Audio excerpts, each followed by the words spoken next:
Good Tuesday evening, everyone. Welcome to another edition of the Sideline Junkies. Tuesday night flight. It's me, it's the big guy KG with the gentleman Jack, the Midnight Rider.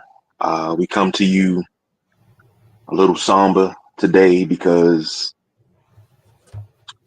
we lost I'll say, friend of the show, and we were trying to get him on and everything. But Pete Medhurst has passed away. Uh, I'm gonna sit back and I'm gonna let the Midnight Rider take over. And there is no time constraints. If you feel anything that needs to be said in the comments, please feel free. Midnight Rider. Um, let's see. I heard the news like around 10:30. Somebody, I can't remember if it was one of you guys from the chat, or somebody asked about Pete.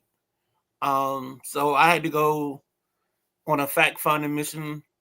Um, and right as I started going looking for stuff, I heard the guys actually say it on one of the shows. Yeah, definitely a friend of the show.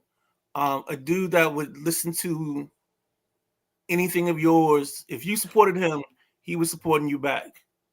Um, he used to always drop his word Haas. Um, man, yeah, till probably the last part, I would always listen to his college football show because I was always curious and I could always throw an idea past Pete. Um, like, hey, I'm thinking this guy and this guy. He's part of the reason I was even on Cam Ward this year. Um, because he and I talked a couple times. Um, just a great dude, person that's willing to sacrifice and help you. I thought he deserved his own show long before he got the show with Chris. Um, but the dude would burn up the highway, man. He would go wherever Navy was playing. Um, I don't know, man. Just I can't find a person say a bad thing about the man. So many people start off their conversation, well, he helped me do this, or we would talk and he talked me into doing it this way. I just talked to my boy Bernie. He's Burn Baby Burn from Rockville. We were just talking about him. Um, just the amount of time just the amount of knowledge the man had. He could go talk anything. If you need somebody to talk water polo, he could probably give you the top 5 teams in the country, who the reigning champs are, all types of stuff. Um, just words, man. Um, they hard to come by, but that's all I can say right now. I might say something at the end after you guys say your pieces. All you, Jack.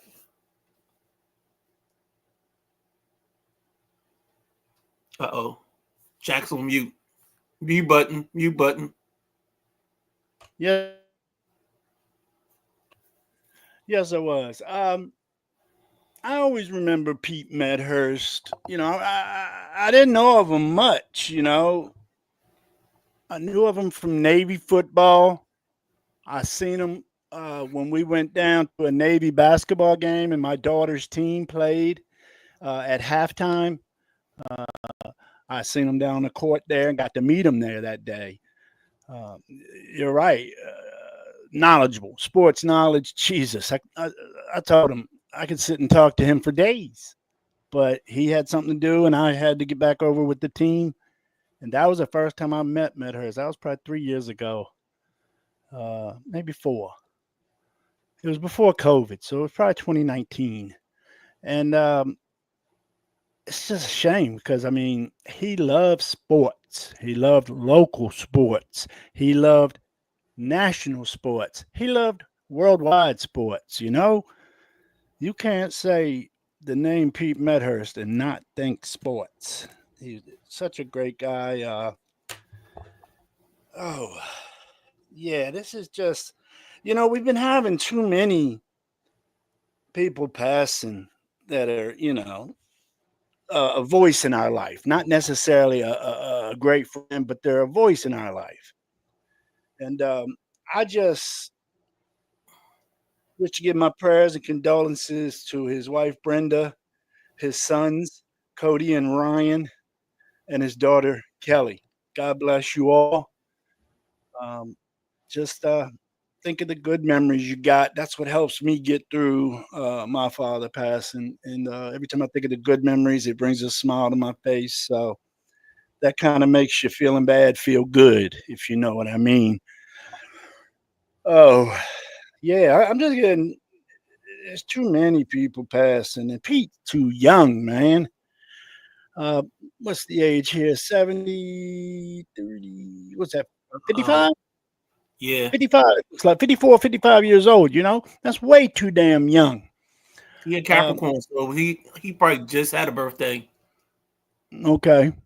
And I don't cuss too much on this show. I might drop a shit or a damn or something, but what I gotta say and what this disease has done to me and my family and my friends and people I know of, fuck cancer, man. I am so tired of cancer. And that's the way I'm gonna end it, Pete. God bless you, brother. Rest easy. KG. And I echo that same sentiment that Jack echoed. Fuck cancer. We've lost entirely too many people to this nasty disease, and it's I can't say it's not fair because of death is a part of life, but to go through something like that, that's not where it's at. And 55, that's a young age. I don't care what nobody says. That's a young age. We're talking what graduated 88. This is living life. This is what we wanted to be. We wanted to be in our 50s, enjoying our time. And I know we talked about it quite some time ad nauseum about getting Pete and Russell on to talk sports. Nothing special, just to talk sports.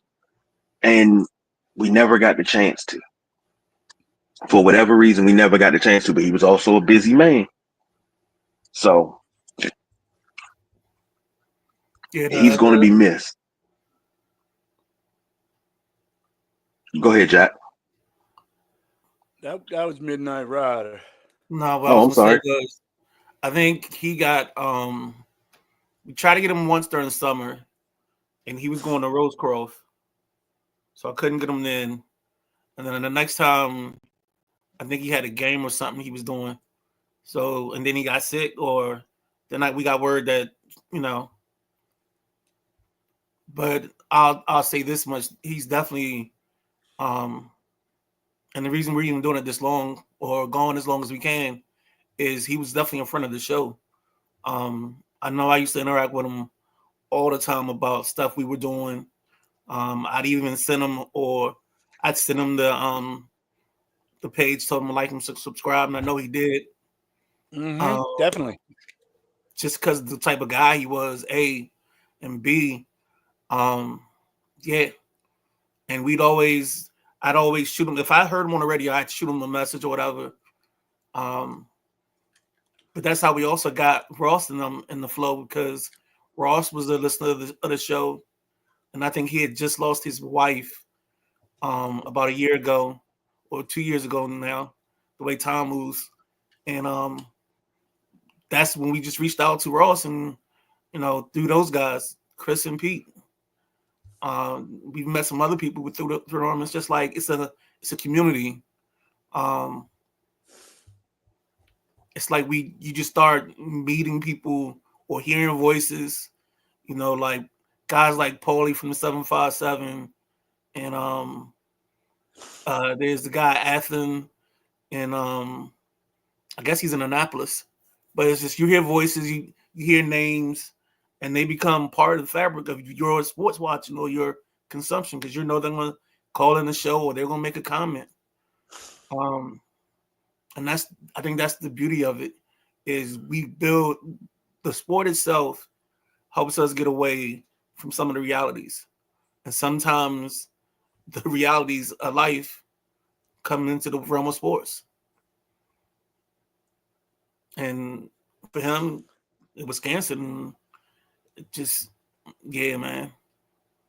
But the thing they did do today on, I know Chris and them did it. I don't know if Grant and Daddy did, but they played a bunch of his calls because he got to do Nats games when Charlie and Carpenter, like whenever they took their little break or had to go to a graduation, he got to do the radio. In one stretch, he was like 5-0, and he was like, "Well, I don't know what the Nats going to do, but if they want to keep this win streak, they better keep having me call games." Yeah, that's all I got, man. I'm sorry. No, it's cool. I mean, Pete was a friend of the show, and I think he was a fan of the show. I've seen him comment I will say that on our Facebook. I am truly thankful for those that came in through the, we'll call it the Medhurst Russell tree, because we built the community, and he did, if I'm not mistaken, he was a member of the group. He did follow the Sideline Junkies page. He followed us on Instagram. You would see him pop in on lives on Instagram and Facebook.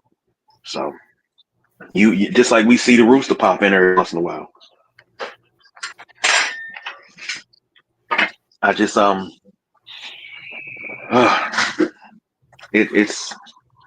it's rough. I tell you that. But prayers and condolences up to his family, colleagues.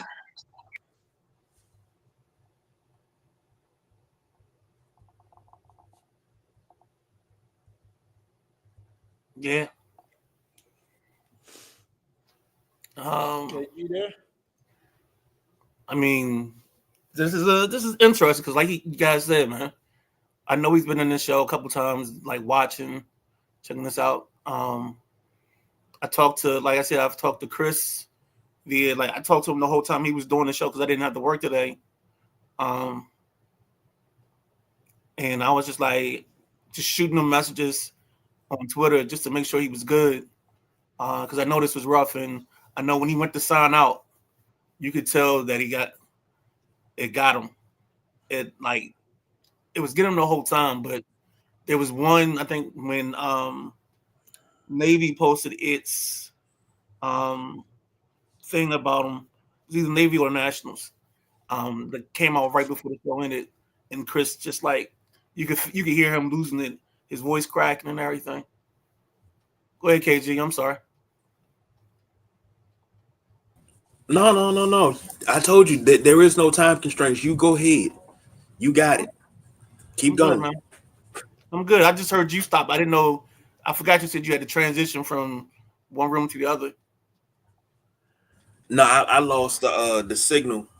I lost the signal coming to the living room. So when you got Xfinity, I'll just leave it at that. Well, you might want to just finish your thought because you didn't. Your last thought kind of got cut off. I was saying, I'm thankful for what I'll start calling the tree of Medhurst and the tree of Russell that brung us Ross and everybody else. Because I mean, Thanos, we haven't had him on the show in a while. We got to get him back on the show. But my goodness, if that's what this brought, and I said that he's popped in on Facebook Lives, Instagram Lives. The Roosters popped in on Instagram Lives. A part of the group, a part of the page, the Sideline Junkies podcast page, and it's just you. It's one of those things that you're trying to figure out how to digest it.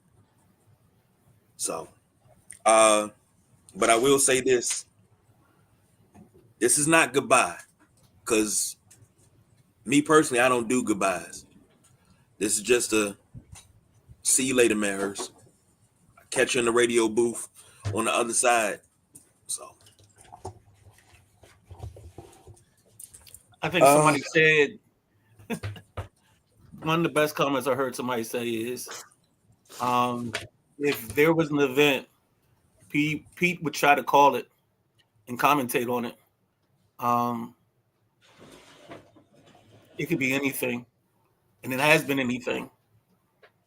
I mean, you probably can't do a sport at Navy without thinking about hearing his voice.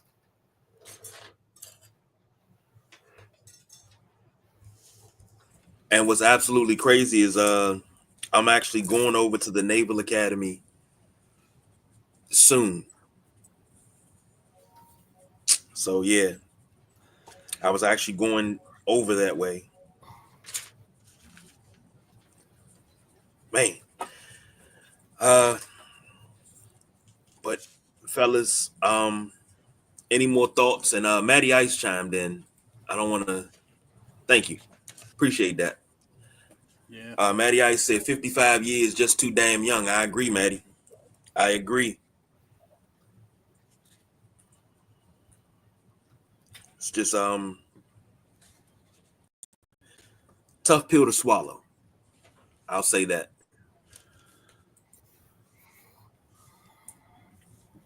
So I guess, gentlemen, we can try to move forward and get through the crust of this show.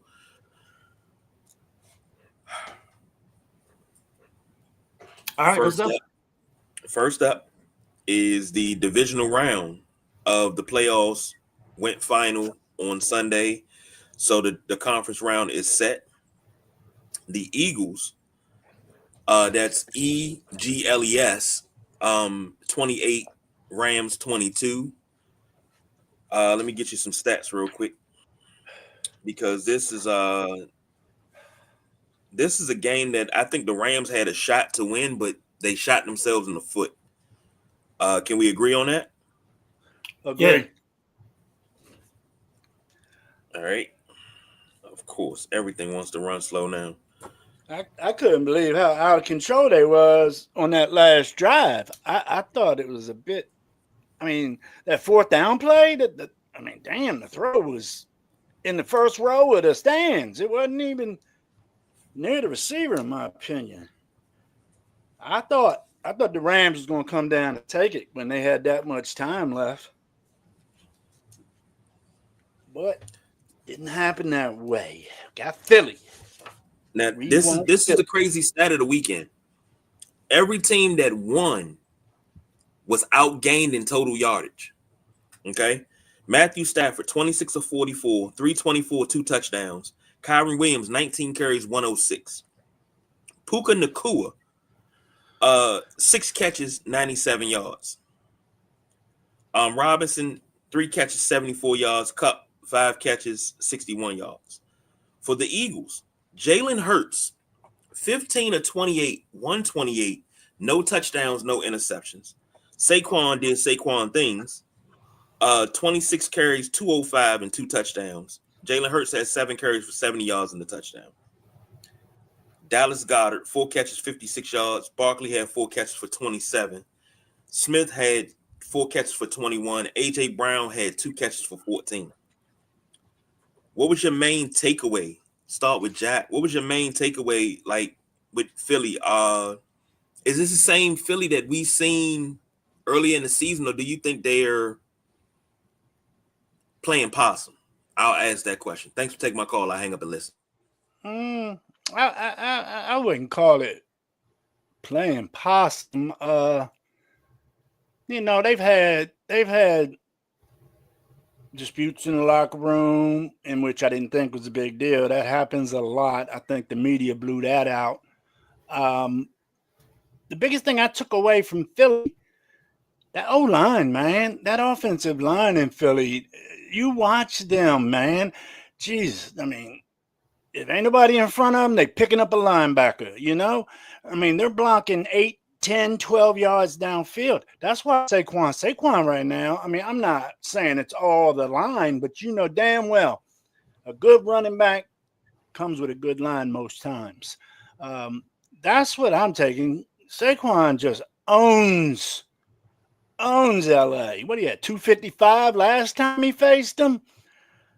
So you're looking at 460 something yards in 2 games against them this year. Jesus, Saquon, you the man. He's having a great season, and I'm enjoying watching it. Watching him do them long breakaways in the snow, that brought back so many memories, man. You let snow hit the ground around my neighborhood when we were little. There was a football in your hand, and we was going to play snow football. Ain't nothing like it. So, I'm sure we're going to go into the matchup later about Washington and Philly. We'll probably be doing that Thursday. So I hold back on that. That's what I saw out of Philly the other day. That offensive line, it's nice. It's nice. They open up big holes. What did you take from it there, Midnight Rider? I mean, kind of what you said, man. I think Barkley is the thing that stirs the drink. I think both of their lines, their D line and their O line, they were dominant.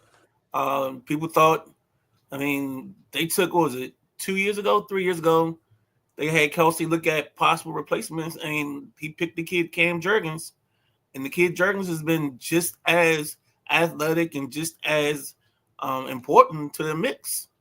The 2 tackles are probably the 2 best tackles in the league, and I mean they got 2 really good guards. I mean you tell me where the weak spot is on their on this team in terms of the line play.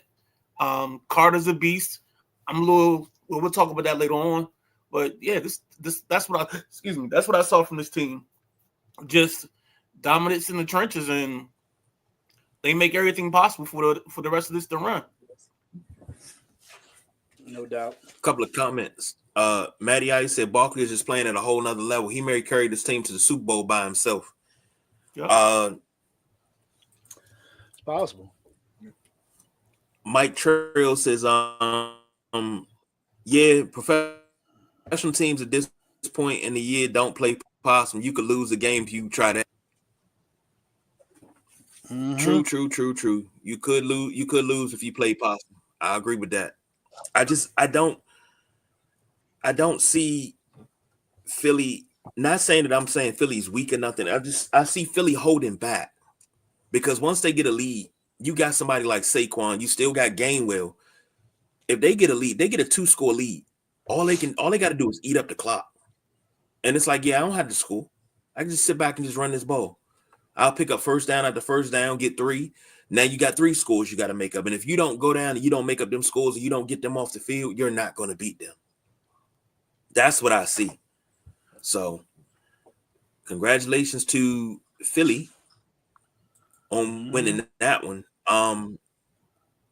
The evening game, which was and I'm sorry, that score is wrong. The Bills beat the Ravens 27-25. But before I go to that, Jack, what were the picks on the Eagles game? Who won on that one? What we looking like? La la la la. What was the score of that? That was 28-22. That's the over. BJ, the only one that got it. Matty Ice picked the under, and Jack Wagner picked the under. Me and KG, I don't have Midnight Rider on here. I think he rolled out before we made this. So, BJ hit.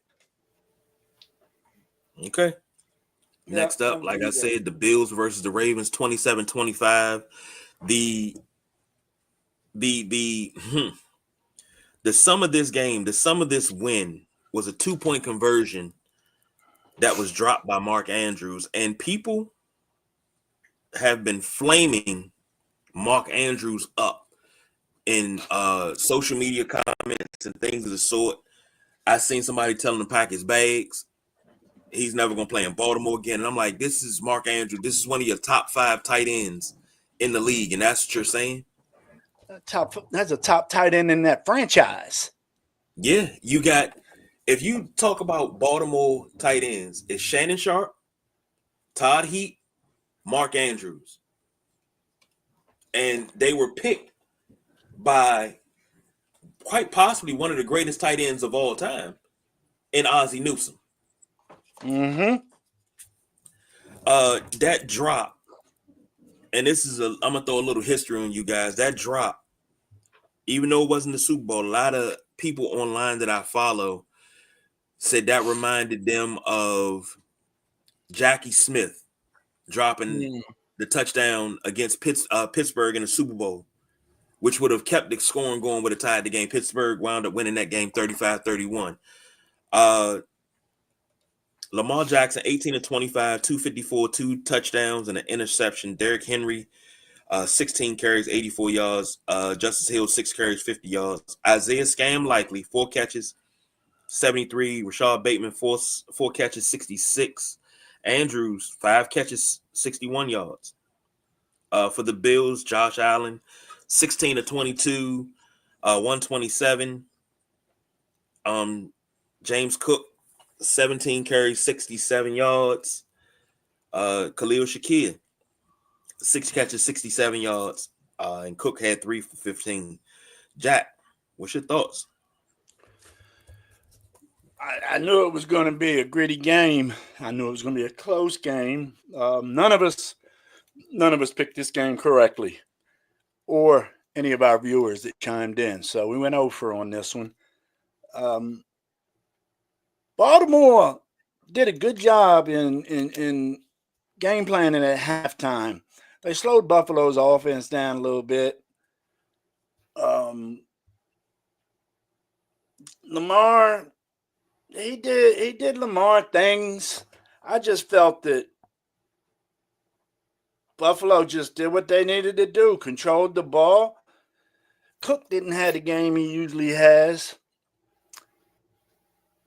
But I don't know. I feel that Josh Allen just controlled the game. And that's what got Buffalo that victory. Yes, Mark Andrews missing the 2-point conversion is really what gave them the victory. But, shit happens. What'd you see, Midnight Rider? A game where two guys basically are tied to each other at the hip in terms of their legacy and what's going to be next for them. Because it doesn't matter what they do this weekend that just passed. The winner of the game, which was Buffalo, Josh Allen doesn't get anything for winning this ball game. It actually becomes a thing of, can he beat Pat? Can they beat Kansas City? I think the other thing is Baltimore kicked themselves. That 2-point conversion wasn't why Baltimore lost this ball game. They had a couple of drops early on in the game where, and I think they had a fumble, maybe 2 fumbles. And I think that's where the game or the tide changed. That's the difference in this ball game, not the 2-point conversion. I'll say this, gentlemen. The uproar that came out of this game, whether it was people coming at Mark Andrews, I've also had posts where this guy was talking about, oh, you can't take Lamar serious because how are you supposed to be considered for the MVP and the face of the franchise, but you coming into a press conference with a ski mask on and like you just robbed the bank and you got diamond grills in. Who are you? You're just ghetto. And I'm like, do you not realize they just played in Buffalo and he just came from the field? You know how cold it was on that field? If you didn't have everything, including the armor of God on, you were not going to be warm. Do you understand how cold, when you're in an enclosed area and the wind is swirling in an enclosed area, it's colder than what you think. So you're knocking a man because he had a ski mask on, or as you called it, a shiesty. Okay. It does look a little stupid to me, man. You're inside. Why you gotta keep all that shit over your head? I don't agree 100%, but I don't understand why he's wearing all that garb to the interview, man. He just left the field, took his pads off, has not showered. He still got pads on. All he did was take the shoulder pads off. That's all you gotta do. Jack, when you got hair and you come in there looking like a mugger and shit. When you got braids, when you got locks, it's not like that. You don't just take your hair out. You don't just pull it off and expose your hair. You don't do that. Okay, explain, please. I don't know. As somebody that has a lot of hair, and I've had hair for going on 5 years now. When I'm in certain places, I don't uncover my hair. But if you I put don't. a do-rag on there or a Scully, you're telling me that you can't just take it off? Why? At times you can't.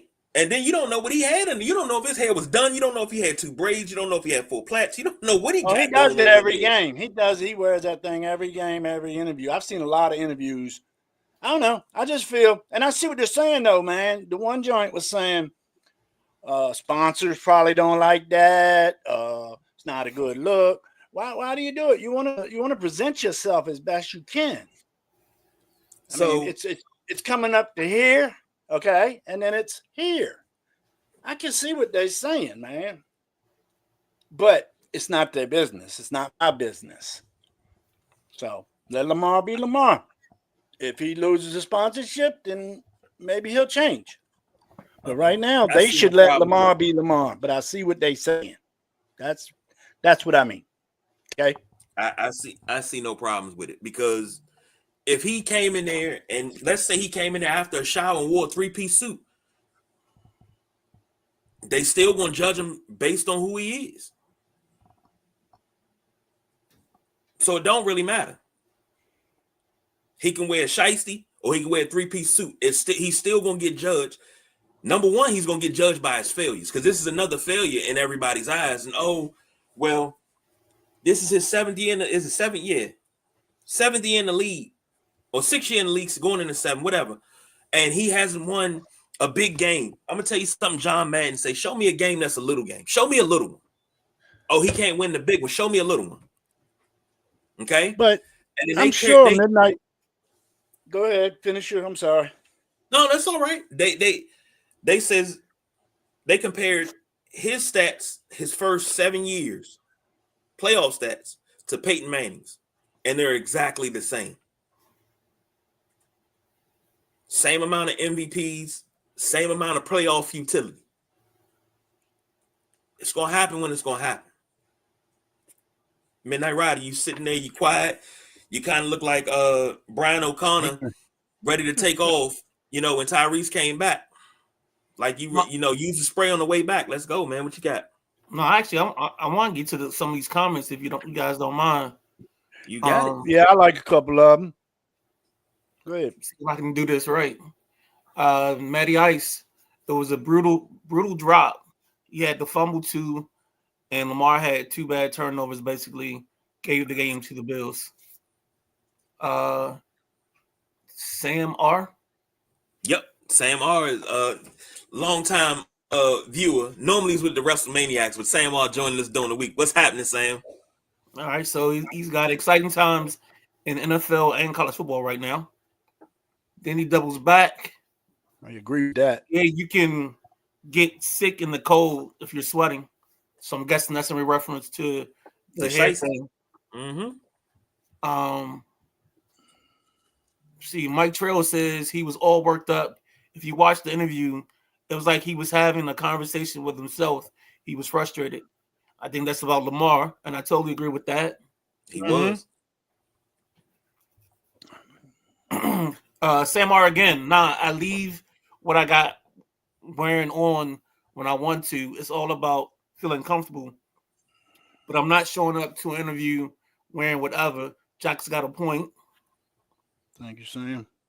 Mike says the Manning comparison is a great one. Oh, this is kind of fun, KG. I see why you do this. Matty Ice, let's just call a spade a spade. The reason what he wears is an issue, has nothing to do with his QB ability. I didn't want to say it. And then Michael Vlogs, Michael's version. Ravens were off their game. Totally agree. That they were. You can have the comments back now. Who is that? Michael's Vlogs. Is that you, Jackson? Let me know in the comments. Okay. I'm gonna say this, and there was another comment that Sam left. Said was he was watching some old shows. The one with Whitlock comparison to Biles and Clark got KG riled up. Daggone Whitlock always get me riled up. So believe in the coming weeks he's gonna say something, and it's gonna be a good show. So make sure you stay tuned for that. And Jack, Michael said yes. It's me. You're on mute. Oh. Mute monster. Mute Sound- monster. he was sound- All that trash. Hey, look, man, it's a new thing with the microphone mute and the laptop mute, man. Now I'm the new mute king, dude. I want to give it back to you, KG. But yeah, that's the young man I was telling you about last week that chimed in, one of my ball players. He's moving up to play 13-year-old ball this year. Should be a hammer. Looking forward to seeing some Jackson Smith this year. Good. We'll be on the lookout for that. Now, let me say this. Now, Jack, I know we don't always see we don't always see eye to eye. So I don't think that I'm taking offense to anything that you're saying. We just having a discussion. You know, it's all love between us. Mm-hmm. So I don't want nobody to think that I got a problem with Jack and we're gonna duke it out in the studio after no, this is us just talking. But I will say this about the game. What Mike Trail said. No, I'm sorry, what Michael Vlog said, the Ravens were off their game. They didn't turn the ball over. What? I think the most turnovers they had in the game was 2, and they turned it over 4.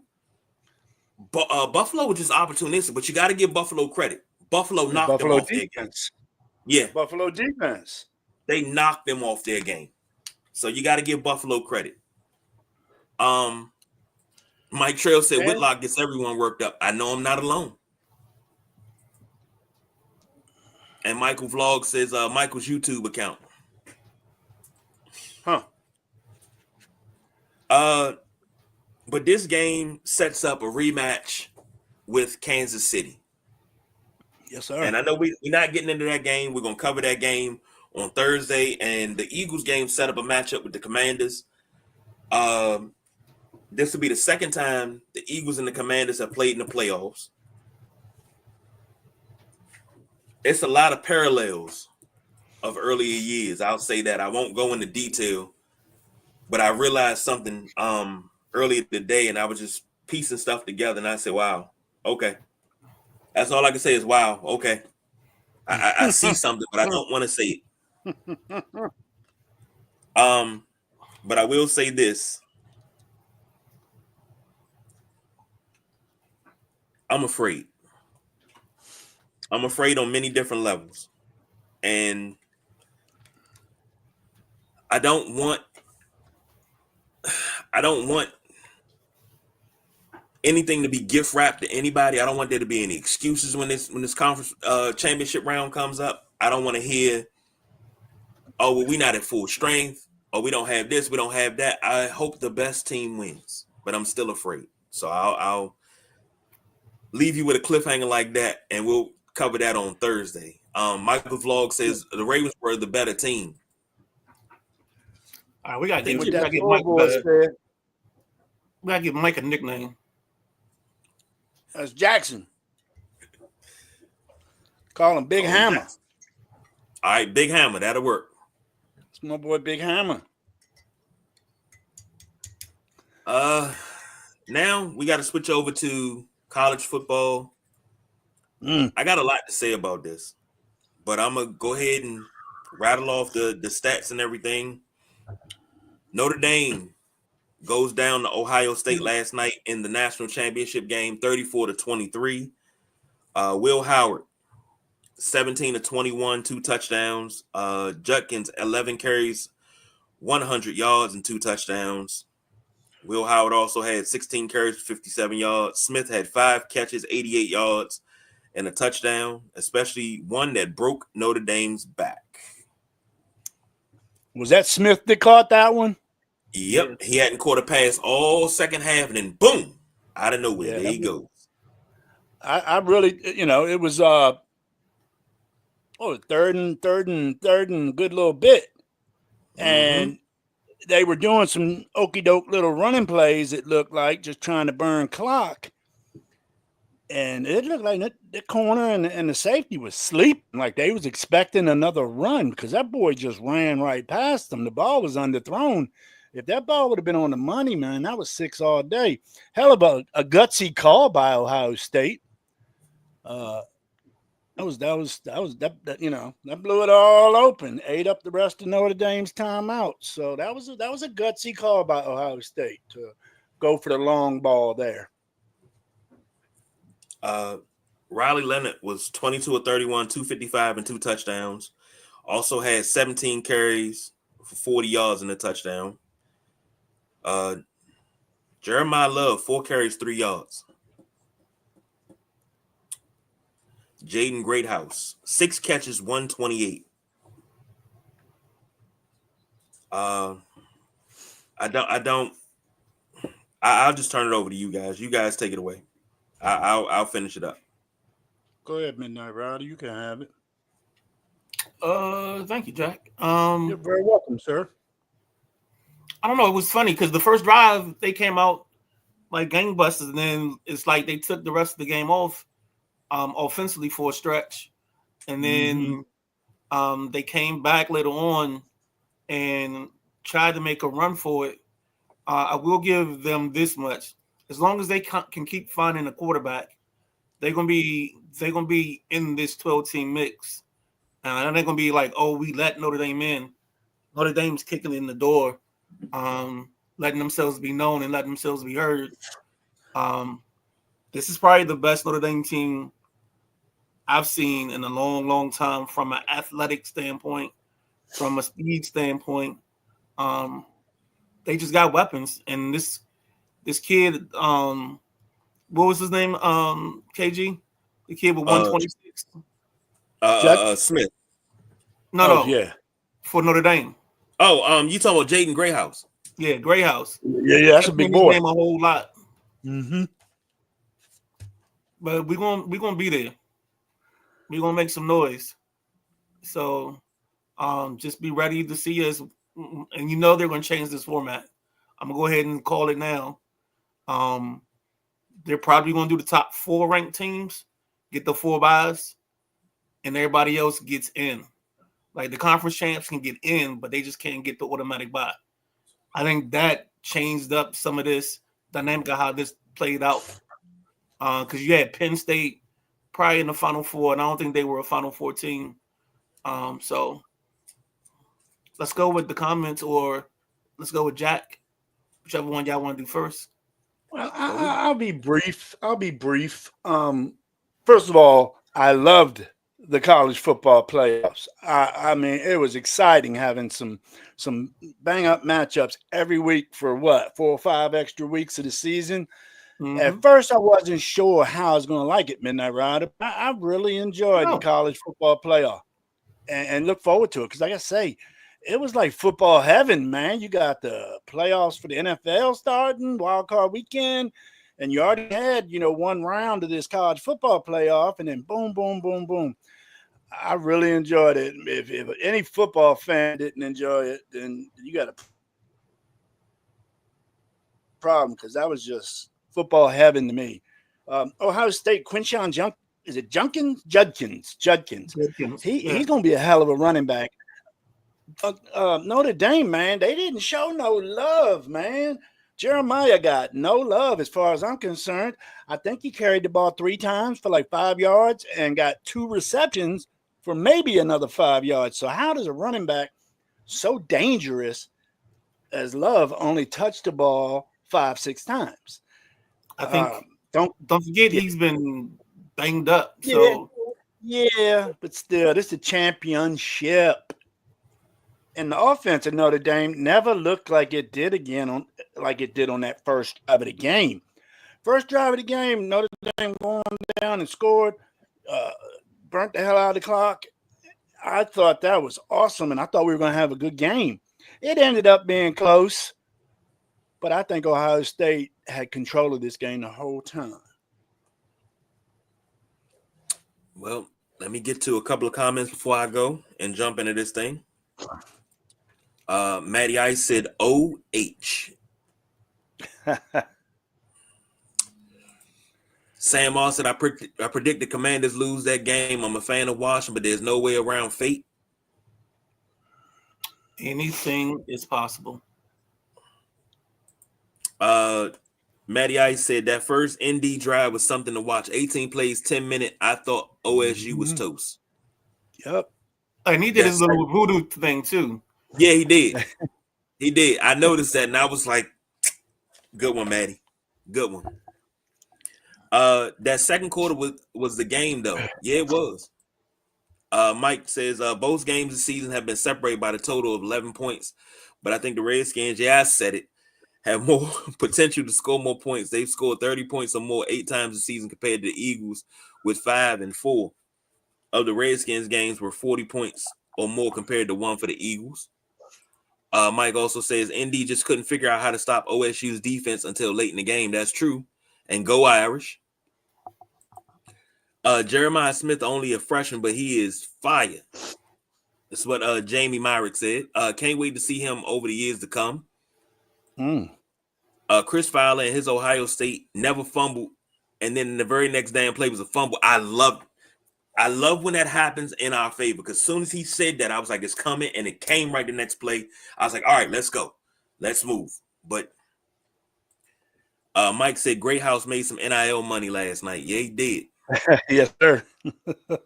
Now, I got to take this from a different standpoint. I haven't seen a Notre Dame championship since 1988. Okay? I was 7 years old. I've watched Notre Dame get cheated out of a championship in 90. I've watched them get cheated out of one in 92, I believe.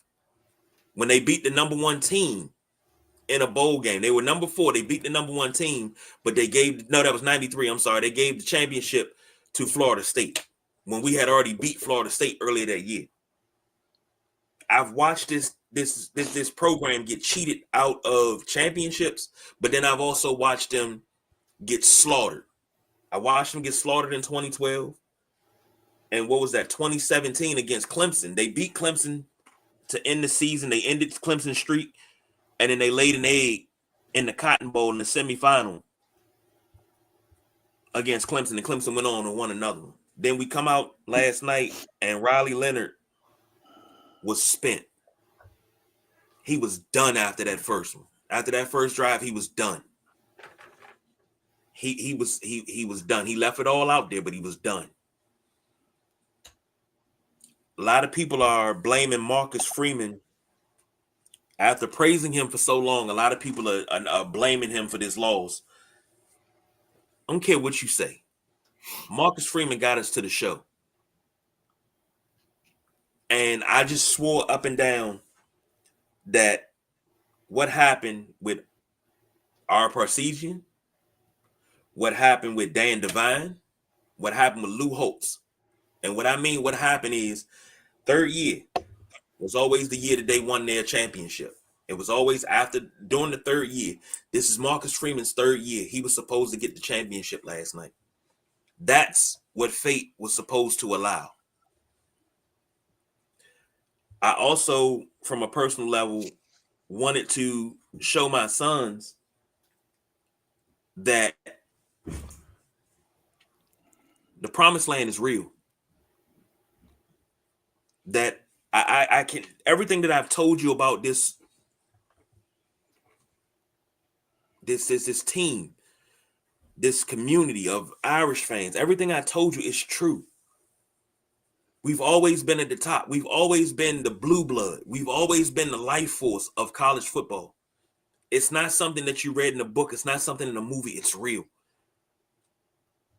And last night I was very disappointed. I was so disappointed. I had to apologize to Xavier last night. And I was like, sorry, bud. You were supposed to see your first championship last night. You were supposed to see that. You were supposed to see them hoist the trophy last night. I went to bed with an attitude. Well, he still got another shot. Yeah, he does, but it's Let's see what so happens. much. I'm sitting here and I'm looking at Dario, and I have to realize they never seen a Redskins Super Bowl. They never seen a Notre Dame championship. They never seen a Bulls championship. They have seen a Caps championship. They have seen a Nats. It's just like, geez, man. That's what hurt me the most, because I couldn't share that joy with my kids of winning a national championship, or winning a championship, period. I couldn't share that joy with them. So, yes, I took it personal. I took it personal on a very many levels. So I thank y'all for letting me rant and get that off my chest, because I wasn't even supposed to be talking right now. I wasn't supposed to be talking today because I said I was going to shut everything down. I don't want to talk. Don't call me. Don't message me. My mother called and asked me. She said, "What happened last night?" I don't want to talk about it. Can we talk about something else? That's how I felt.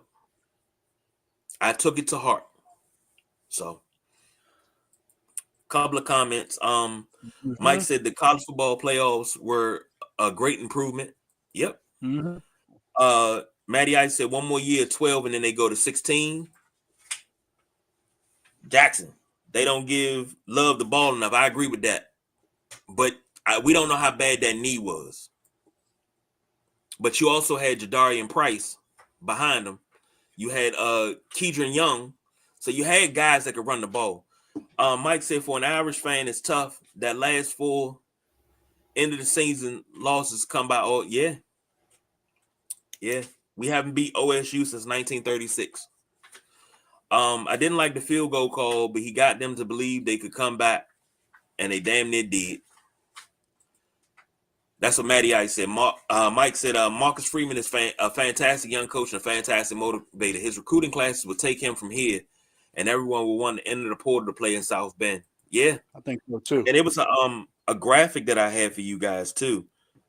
I forgot to load it, but I'll read it to you because it's true.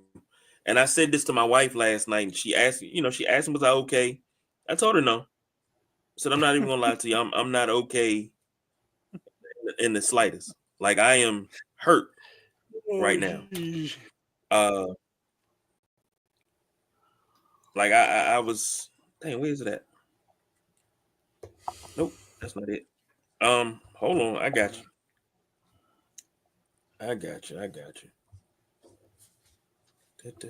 Live your life off the wall. Of course, I can't find it now that I want it. Matty Ice says, there it is. Go ahead, Midnight Rider. I was gonna say, Matty Ice says, I feel you. That is how I am with the guards and my wife and son. Yeah.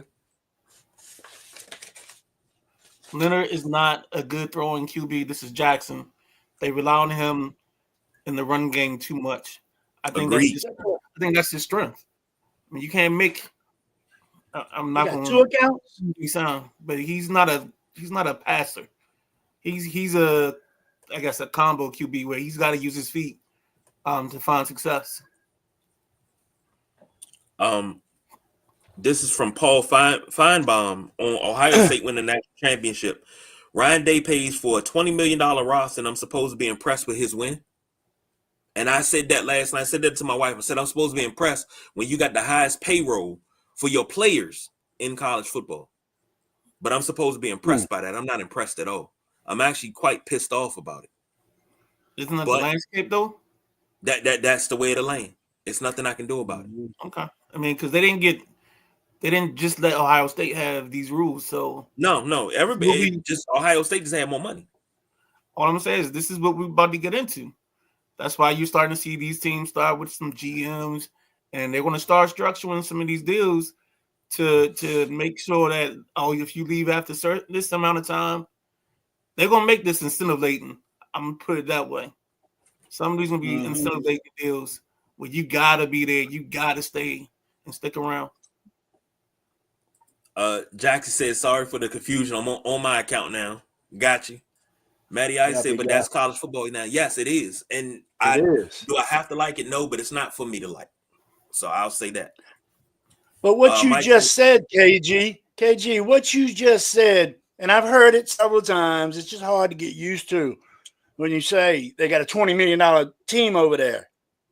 I would, years ago, you would be like, oh, yeah, talking about the NFL. But to have a $20, $30 million college team, dude, is just crazy. Just crazy. But And money makes the world go round. yeah, yeah. Now, if you tell me that I get to play the game in college and I can recruit the proper way, without money, and I can put a winner out there, okay, yeah, that's impressive, especially when nobody expects you to win. Mm-hmm. But this is Ohio State. Mike said, I know Leonard runs more, but some of the throws he made is pretty impressive, tight windows. Yeah, he can make some throws.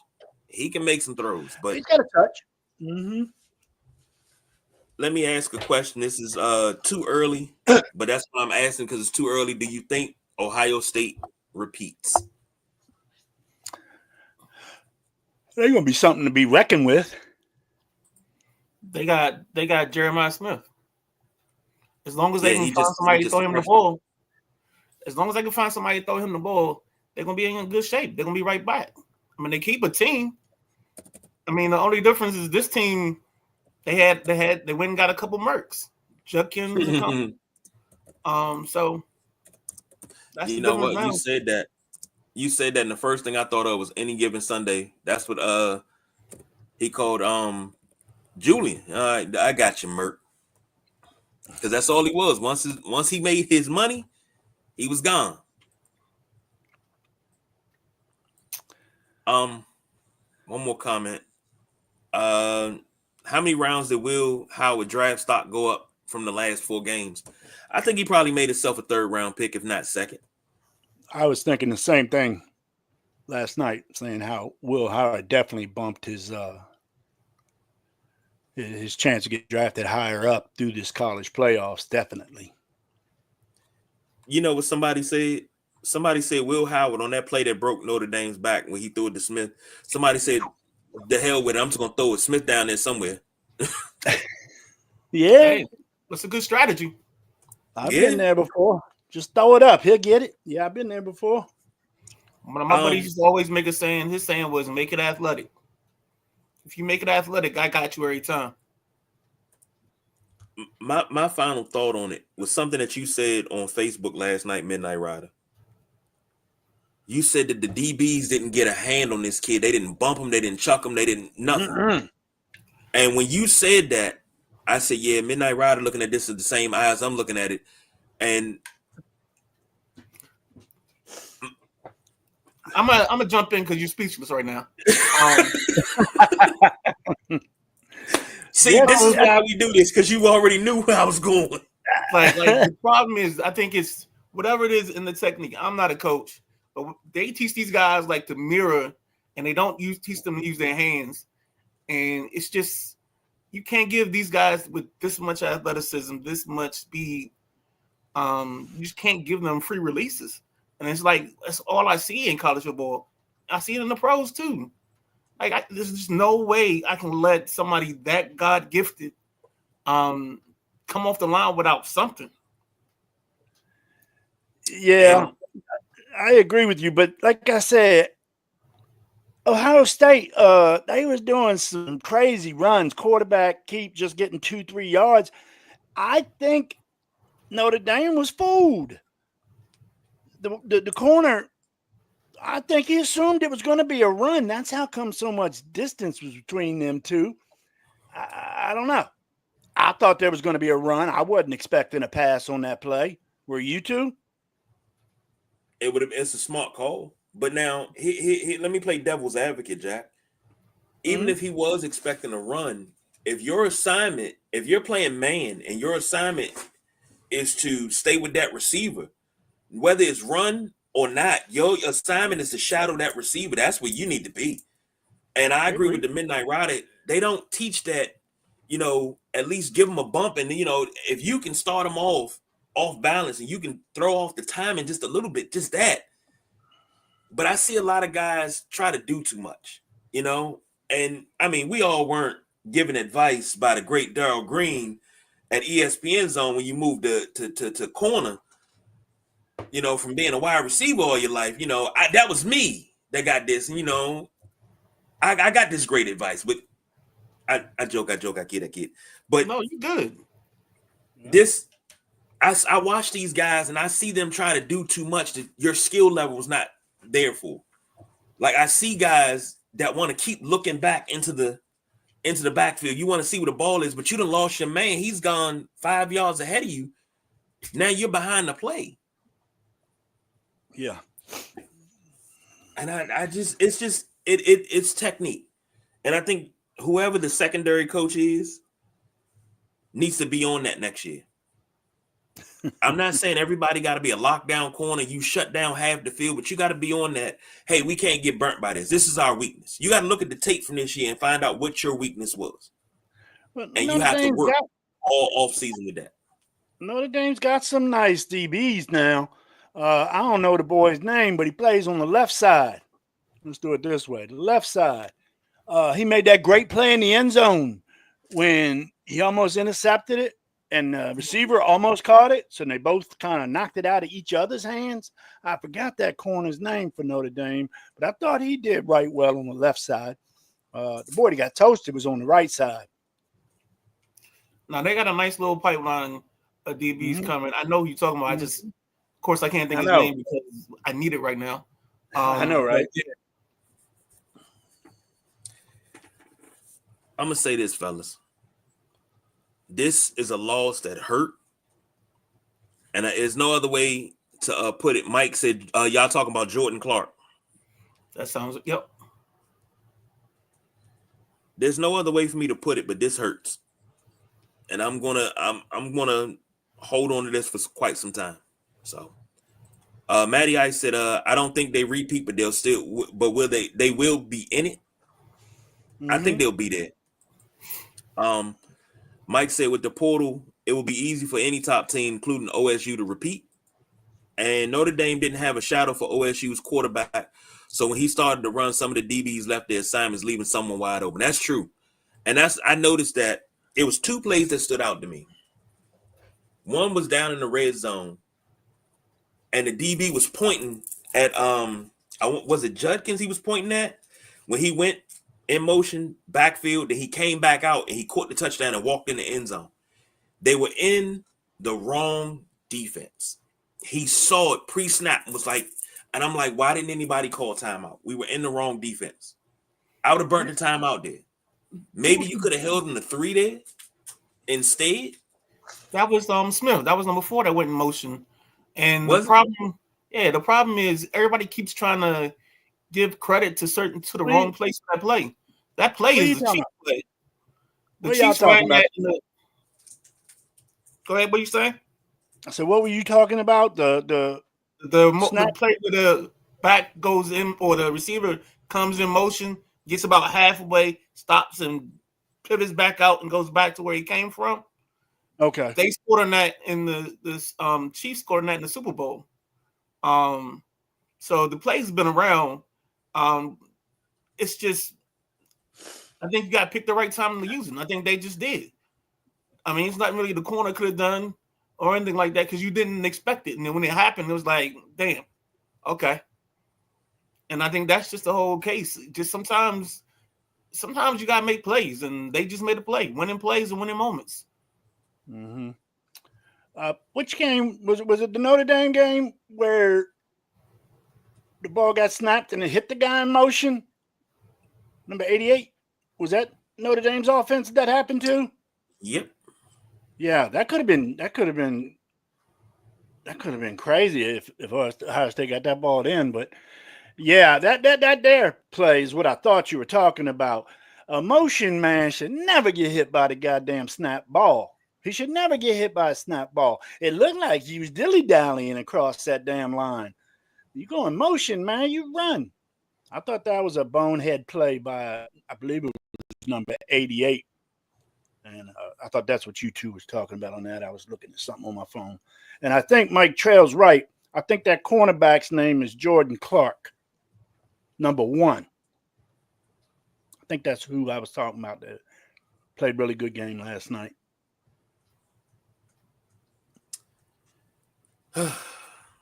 But it was rough. It's heavy. So come on, man. Let's get to the MLB. Yeah, the Baseball Hall of Fame. Yeah, like you getting disheveled. Yeah, Yeah. because I'm sick, man. I'm inconsolable. You've been sick for 3 Ichiro, weeks. CC Sabathia, and Billy Wagner all elected to the Baseball Hall of Fame. So, and we already talked about the 2 senior editions. Surprising, gentlemen. No. I thought we were going to at least have 7, but okay. I've been 7 wanting what? Billy Wagner in for the past couple of years, and I said something Oh. on our baseball show that Billy Wagner is going to get in this year. Remember Midnight Rider? I don't remember you saying that because I'm 49 and that was a long time ago, but I'll accept it. Yeah. I mean, I think you were with Wagner. I'm not. I think it's been. I think the 2 people that deserve to be in got in. I mean, it's up to y'all. I mean, if you want this to be the Hall of really good, then you can probably let 7 in. I didn't see 7 Hall of Famers on that list.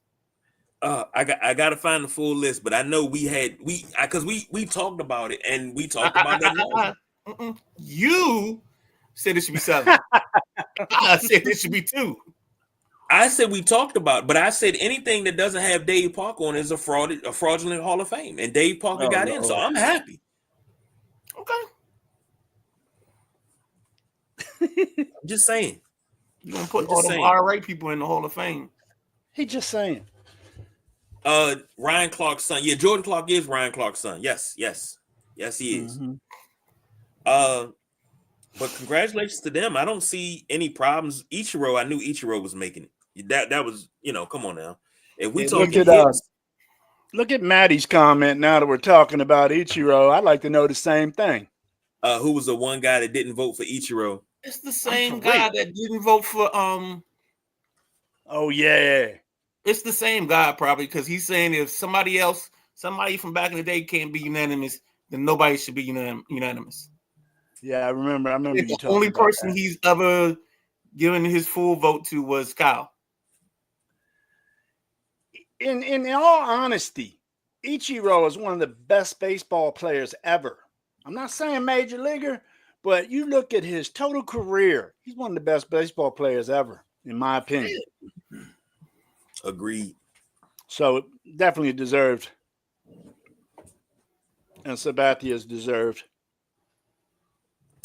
Sabathia, yeah. But I mean, I have to find the list, but I'm not gonna argue with you. We ain't going back to that list now. Sabathia has that stretch where he ended with the Indians. I think he's in Milwaukee, and then he goes to the Yankees. New York. And in that stretch, I think that's 06 to like 2010. He's probably the best pitcher in baseball. He actually willed the dominated to the playoffs because they were like 5 games or 7 games under. He started pitching every 3rd day and got them in there. And then I think they just ran out of gas when they played the Phillies. Well, let's go ahead and get to the last segment because I'm not gonna sit here and argue because I can argue with the Midnight Rider for the rest of the night about this, but I ain't gonna do it to him. Jack, give me some top 10 college basketball hoops, man. What we got? What didn't change?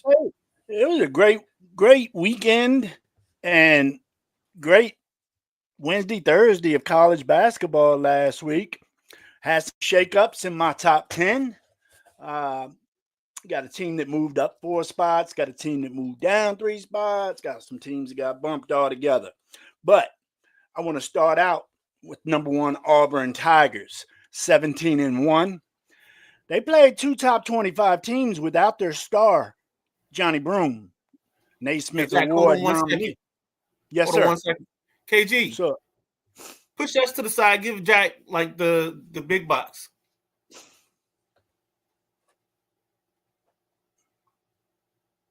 What you say, Midnight Rider? Move Jack to the main box. Put us to the side, so that way he can have his full shine. Appreciate you, Midnight Rider. You my guy. No, we don't want your mug up there. There you go. So, like I say, Auburn was playing a top 25 2-game schedule this week without Johnny Broome, the Naismith nominee. They beat Then number 15, Mississippi State, pretty bad, 88-66. Then they came down and played Georgia, who was ranked number 23 at the time, and they hung on to beat Georgia 70-68. Senior guard Chad Baker, Mazra, and Miles Kelly, they played real big in that Mississippi State game. And then freshman guard Tahid Pettiford, he lit it up with 24 points, hitting a couple key threes to secure the game for the Tigers.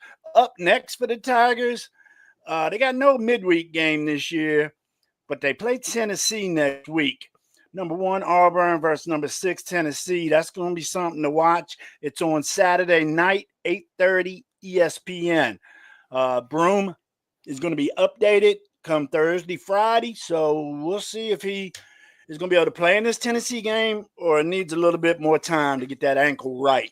If you ain't seen Johnny Broom play, he lit it up last year in the NCAA tournament.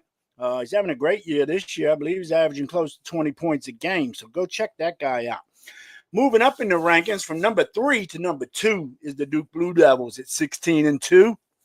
They defeated Miami and Boston College last week. Freshman guard, I have trouble with this boy's name. I'm just going to call him Con K. He led all scorers with 25 points, 6 out of 8 for three-pointers in the win over Miami. And then Cooper Flagg came through with 28. Tyrese Proctor had 20 in the blowout over BC. They beat BC by 25. Up next is a Wake Forest squad coming in, led by senior guard Hunter Salas. He's averaging 20 points a game. He's in the top 20 in scoring in the country. So you watch out, Hunter Salas. He can put up big points. So that's Saturday, 4:30 ESPN. If you want to see some Duke basketball. And then you got the Shockers. They dropped one spot, Iowa State. They blew out Kansas, man. I was surprised at that. They blew out number 9 Kansas, 74-57, led by Curtis James, 25 points, 5 for 6 from 3. I told you about them West Virginia Mountaineers, but I did make a mistake and say Huggy. I'm just used to seeing Bob Huggins in West Virginia, but last week I said something about Bob Huggins. He does not coach West Virginia anymore. But I tell you, the West Virginia team still, they just love upsetting folks. So Iowa State lost to unranked West Virginia, 64-57. Iowa State came out, started the game, cold shooting. They couldn't get nothing going. Three-point shooting was ugly. I want to say 1 for 17. It was something like that. West Virginia senior guard led the way, Jason Small, 27 points. Next up for Iowa State tonight, ESPN Plus, they got the team I talk about too, University of Central Florida, otherwise known as UCF. They got a scoring team, and they beat some teams up and down. I look for UCF to make a tournament push this year. Central Florida is led by Keyshawn Hall with 17 points in the upset. So the Iowa State Shockers are going to go to Arizona State Saturday at 2 p.m. You can catch that game on ESPN. And the game tonight is on ESPN Plus, 8 p.m. versus UCF. Let's see what them Shockers can do tonight.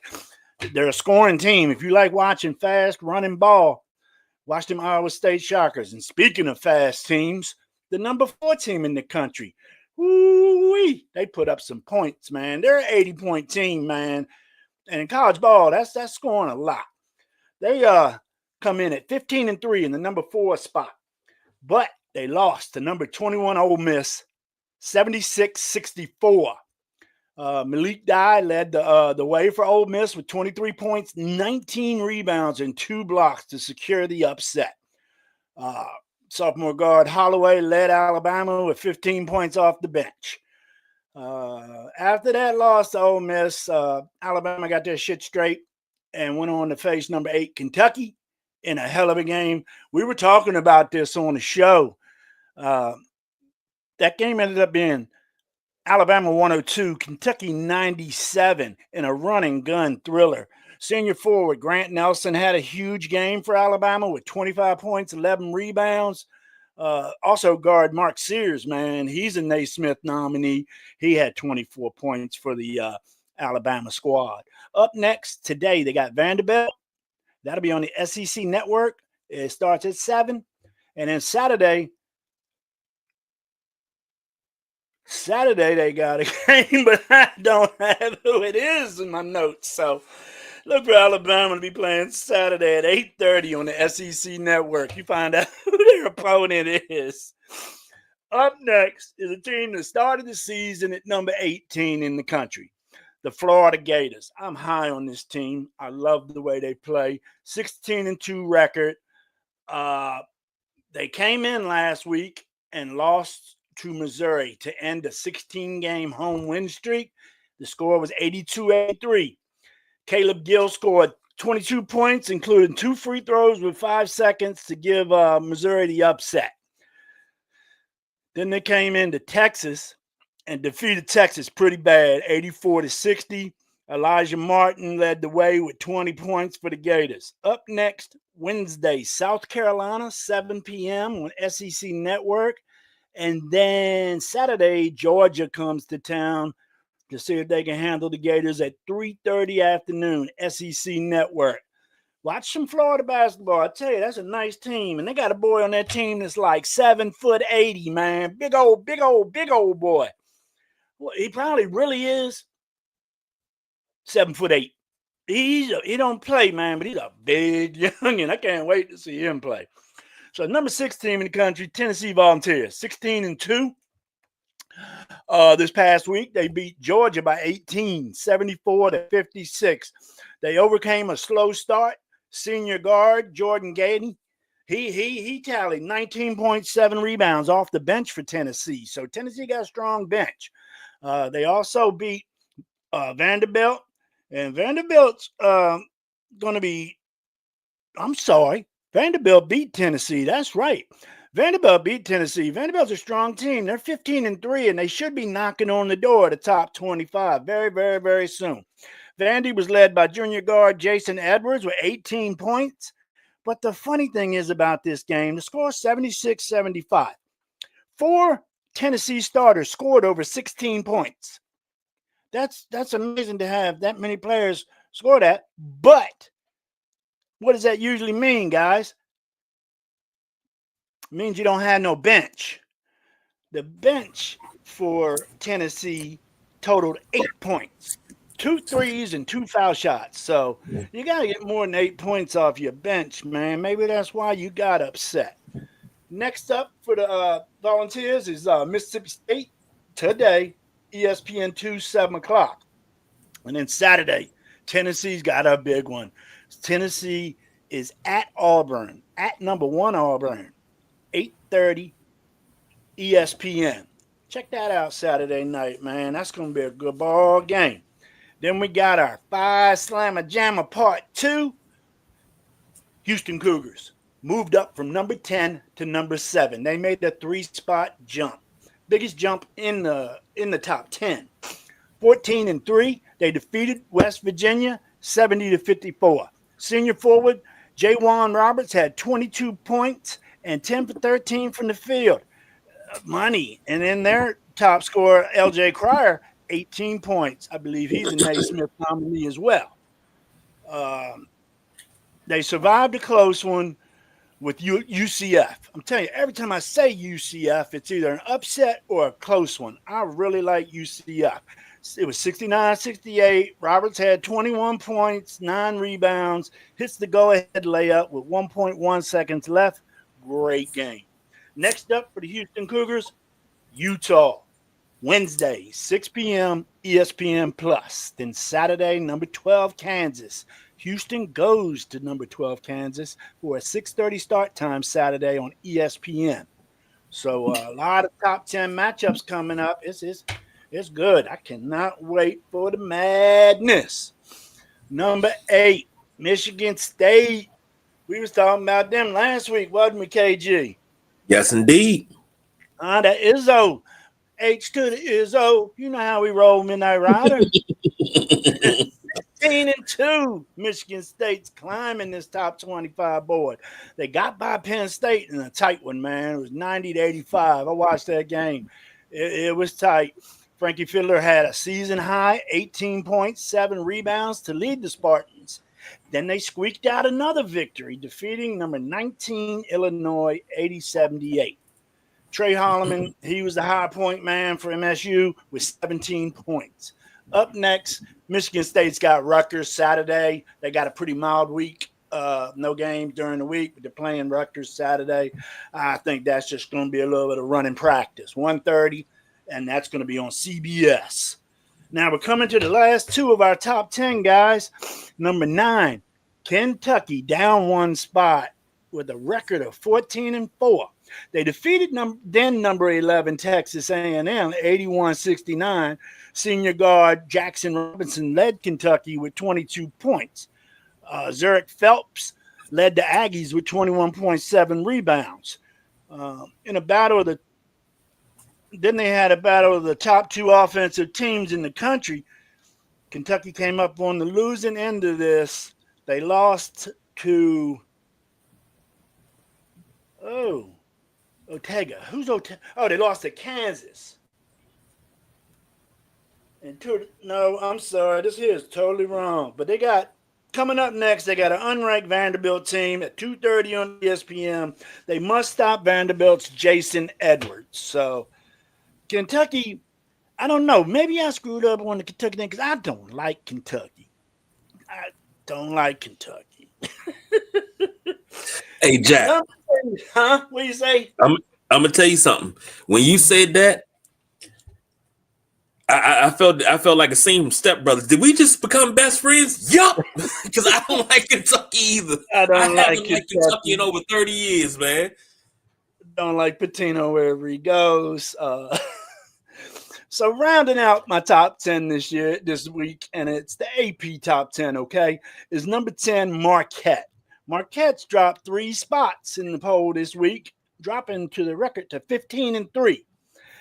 They defeated DePaul 85-83 in OT. I don't feel DePaul is that strong of a team. David Joplin, senior forward, put up 30 points in this thriller. Joplin hit 2 big threes to seal the win. So he kept Marquette in this game. And then after that victory, they went on and lost to Xavier 59-57.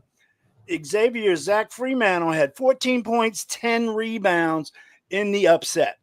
Up next for Marquette, tonight they got Seton Hall, 8 p.m., and that will be on Peacock if you want to watch Marquette Seton Hall. Friday, they got Villanova, 7 p.m., Fox Sports 1. That's the top 10 I got to talk about. Before I get into local ball, do you guys got anything you want to talk about this top 10? Something that you said, and I wanted to address it. You said when teams have no bench and you're only getting 8 points, if you notice, most teams even during the season, most teams don't go deep like they used to. You used to have maybe a 8 to 10 man rotation during the season, and you might pare it down during the postseason tournaments and everything. You might pare it down to maybe 7 to 8, and some teams even used to go as deep as 12. Like their 12th guy off the bench could start at another school, but it was such a good school. Nobody does that anymore. Nobody has bench players that come in and kind of either keep the tempo or they change the tempo to the point where, you know, they like to change pace. Like I remember, showing my age here, as much as I can't stand Duke, when Duke had Jason Williams, or Jay Williams as he's known now, when he would go out of the game, they would bring in Chris Duhon. And Chris Duhon could run the offense just as good. He couldn't score as good, but he could run the offense just as good. He could distribute to everybody. And it was good. Same thing with Maryland. When Maryland had Juan Dixon and Steve Blake. When Juan Dixon came out and Drew Nichols came in, the offense still flowed. You know, you had guys that came off the bench that were still a compliment. Nobody does that anymore in college basketball. You very rarely see it in the NBA either. They don't run that deep anymore. I mean, 8 might be the max. I don't see many going 10 deep anymore. That just don't. You look in box scores, you don't see 10 deep. The game I was speaking of, I want to say they did go 9 deep, but like I say, extra 4 guys and they only give you 8 points. That's hard to win if you can't get scoring while your guys are resting on, with subs and whatnot. You gotta be 7 deep. You gotta be 7 deep. That's the way I feel. And it's funny you say that, because I guess the game has changed to the point that, you basically run a Phil Jackson rotation, if that makes sense. So yeah, I've seen them go 7. I mean, it's your best players on the court at all times. This ain't no charity game. This is real deal. You good enough, you play. I'm with that, but you gotta worry about foul trouble when you're running such a small rotation. Because in college they only get 5 fouls, so you really gotta be cautious of foul trouble when you're running a small rotation. Now, what you got locally? Local hoops. The Maryland Terrapins down here in College Park, they lost to Northwestern the other day, 76-74. They was in the game. They've got 5 losses now. A lot of their losses, I think 3 of them, they were definitely in the game. So Julian Rose had 23.7. Julian Reese had 23.7 rebounds, and Derek Queen is just cleaning glass, man. I got to look into how many rebounds he averages, because he's had 19 rebounds one game. I think he had 20 rebounds one game. Well, he had 14 in this loss to Northwestern. Maryland's just middle of the pack. I think they're middle of the pack in the Big Ten, maybe a little bit below the middle line, but they're just a player or 2 away from maybe competing in the Big Ten. They ended up beating Nebraska by 3 this week. I think it was Saturday or Sunday. Sophomore Jacoby Gillespie, he had 22 points, 5 assists, and Julian Reese was back at it again. He was cleaning the boards this day, and he had 10 assists. Up next for Maryland, they got number 17 Illinois. They're going to Illinois Thursday at 9. And then Sunday, they got noon game against Indiana. So Maryland's got to get back on a little winning streak, To go over down the road a little bit, we'll just jump on Route 1 and take it on down to Georgetown. Take it down P Street or something, get over to Georgetown. Georgetown Hoyas, man, they've had a hard time, KG. They had that 4-game losing streak. Dropped the record to 13-6. And they defeated. I was talking trash on our group text to KG, started naming players with the number 5 to go with our 5-game losing streak game we play. But damn, they was down 8-10 when I started talking trash. And then damn if they didn't come back and defeated Villanova 64-63. Micah Peavy, he had 24 points. Thomas Sorber was big down the stretch. He's the leader of that team, I feel. Thomas Sorber, senior guard. Up next, Georgetown has Providence Saturday at 12:30. So let's see if Georgetown can't get a little winning streak going for 2 wins in a row Saturday. KG, what do you think about that? If they going for 2 wins in a row, I want the Midnight Rider, and I'm asking the Midnight Rider right now. He has a bit. If you have not been here long enough, he has a bit where when Georgetown loses, he names players during the losing streak that wore that number. So, they're in one game, winning streak. Well, when you put one game together and you win it, and you win another one behind it, it's called the winning streak. So when they win against Providence, I need the Midnight Rider to keep that bit going with the wins as well as the losses. Show me that you're here for it. That's all I'm saying. Show me you're here Billy for Martin. Billy Martin, big guy. That's got That's your how we're gonna first start number it off. one. Yeah.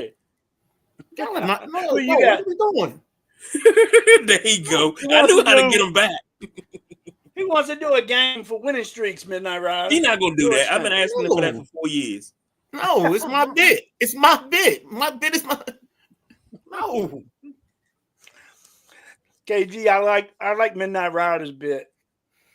Yeah, everybody does.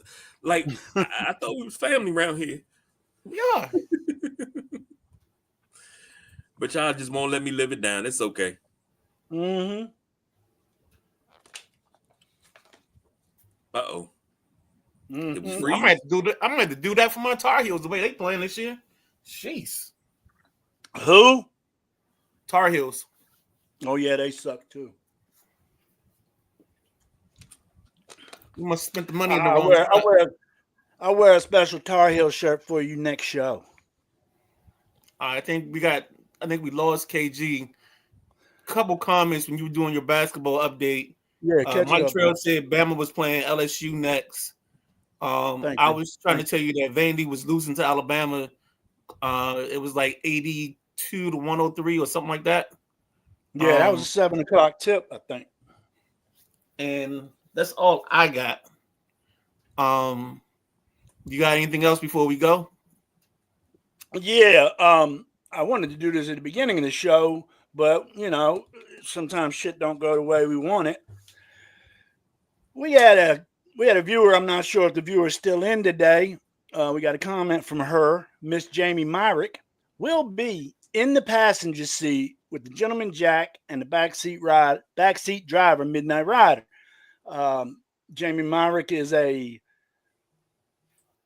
polar plunge super plunger. And what that is, super plungers plunge every hour for 24 hours down at Sandy Point State Park in Annapolis, Maryland. This is going to be an amazing interview because I got so many questions for it. I mean, I know I volunteer at Special Olympics events and at the Polar Plunge, and I donate to Special Olympics and the Polar Plunge. And we're going to put it up, the link on our page, on our Facebook page, everybody, to donate to Jamie Myrick's team. I mean, they raise big money for this, and every little bit helps, guys. So guys and gals out there watching, go to our Facebook page and we'll have this Jamie Myrick Team Jimmy sponsor form that you can click on and help them raise more funds than they need. Let's help these athletes, man. Why shouldn't they have the best? So that will be our first female guest, Midnight Rider. You gonna behave? Why we got? I'm gonna be all right. I was just making a jokey joke. So, Jamie, we look forward to seeing you and bring Ma with you. We love to. She's gonna bring her mother, Sharon. They're both gonna be on the show, so we're gonna have to make room in the back seat, I think, or they're gonna have to sit on each other's lap. So that's all I got to call is in the passenger seat tomorrow night, 8 p.m. Check us out. All right, folks. There she is. Jamie just chimed in. I'm sorry, Midnight Rider. No, go ahead. Jamie said, almost 15,000 helped me get my goal. I think her goal is 20 or 25. So, yeah, we'll put it out there for you, Jamie. Not a problem. I'll put it on my personal page. We'll put it on a junkie page. We'll put it on in the passenger seat page. All right. Well, there's your preview for tomorrow. We had about 134, so I can't say we don't do no overtime.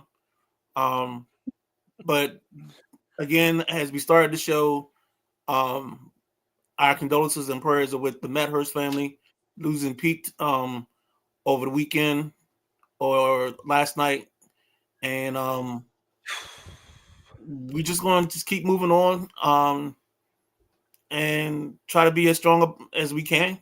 I know he all affected us as members of this group. So with that being said, let's just go ahead and end the night on that. Pete, we will miss you. And prayers to your family. Folks, this is the Sideline Junkies Network. I'm the Midnight Rider. That's the big guy KG. And that's the gentleman Jack. And we are out of here.